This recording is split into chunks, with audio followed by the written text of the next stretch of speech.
10वीं कक्षा में एक मनोज नाम का लड़का था और हर साल टॉप पढ़ाई में बहुत होशियार था और मेहनत करने वाला बच्चा था। जैसे ही उसने 10वीं कक्षा में टॉप किया, उसके पिताजी ने उसको एंड्रॉइड फोन कर दे दिया। अब वो लड़का पूरा पूरा दिन मोबाइल चलाता रहता, कभी गेम खेलता, कभी टिकटॉक तो कभी यूट्यूब। बस इनको ही देखने में उसका वक्त निकल जाता था। उसका ध्यान पढ़ाई से हट चुका था। जैसे ही गर्मी की छुट्टी खत्म हुई, 11वीं कक्षा की पढ़ाई शुरू हो गई।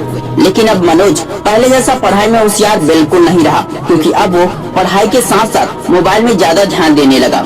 उसे मोबाइल चलाने में बहुत मजा आने लगा। उसके घर में माता पिता उसे पढ़ाई के लिए जब भी बोलते तो वो ये कहकर टाल देता कि मैंने पढ़ाई कर लिया है।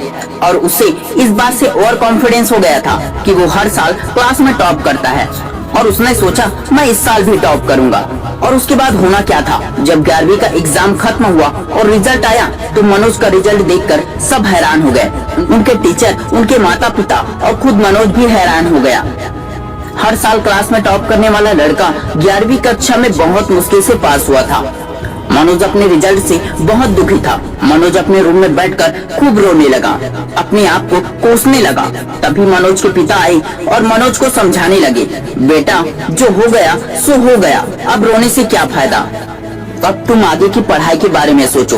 अब 12वीं कक्षा की पढ़ाई में ध्यान देना। और मेरी बात हमेशा याद रखना, मोबाइल हमारे जरूरतों के लिए बनाया गया है, न कि पूरा पूरा दिन चलाने के लिए बनाया गया है। मैंने तुम्हें मोबाइल इसलिए दिया ताकि तुम अपने नॉलेज को बढ़ा सको और तेजी से आगे बढ़ती दुनिया से तुम पीछे न रहो। मोबाइल में इंटरनेट चलाकर कुछ सीखो। टिकटॉक, गेम या किसी भी फालतू चीजों से अपना वक्त बर्बाद मत करो। और ज्यादा मोबाइल चलाने का बुरा परिणाम तुमने देख ही लिया। अब से खुद से वादा करो कि तुम मोबाइल का इस्तेमाल सिर्फ जरूरतों के लिए करोगे और सही इंफॉर्मेशन निकालने के लिए करोगे और अपना पूरा फोकस, पूरा ध्यान पढ़ाई में लगाओगे। और इस तरह मनोज ने खुद से और अपने पिता से वादा किया कि वो मोबाइल का सही इस्तेमाल करेगा।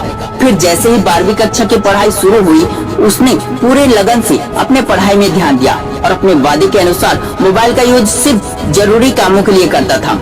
अब उसका पूरा फोकस पढ़ाई में था और हर साल की तरह उसने इस साल भी टॉप करके दिखाया। 12वीं कक्षा में मनोज ने टॉप किया और उसके इस रिजल्ट से घर में माता पिता और उसके टीचर और हर कोई बहुत खुश हुए। सभी लोग मनोज को बधाई देने लगे, उसकी तारीफें करने लगे। दोस्तों, आप लोगों ने देखा कि कैसे मनोज ने अपनी गलती सुधारी और समय रहते बुरी आदतों को छोड़ दिया और सही रास्ते को पकड़कर अपने लक्ष्य को हासिल किया। किसी भी काम को अच्छे से करने के लिए, उसमें सफल होने के लिए फोकस होना बहुत जरूरी है। और आपका फोकस कई भागों में बढ़ चुका है। अपने ध्यान को, अपने फोकस को एक जगह पर लगाए। जब आप अपने सारी बुरी आदतों को छोड़कर सिर्फ पढ़ाई में ध्यान देंगे तो आपको सफलता अवश्य मिलेगी। आप टॉप जरूर करोगे, लेकिन उसके लिए आपको अपना पूरा फोकस सिर्फ पढ़ाई में लगाना होगा। दोस्तों, मैं शिवानंद साहू, आपका दोस्त, आपके सपनों को सपोर्ट करता हूं। अगर वीडियो अच्छा लगा हो तो इस वीडियो को लाइक करें और अपने सभी दोस्तों के साथ शेयर जरूर करें। जय हिंद, जय भारत। हेलो गाइस, अगर वीडियो अच्छी लगी हो तो लाइक एंड शेयर करें।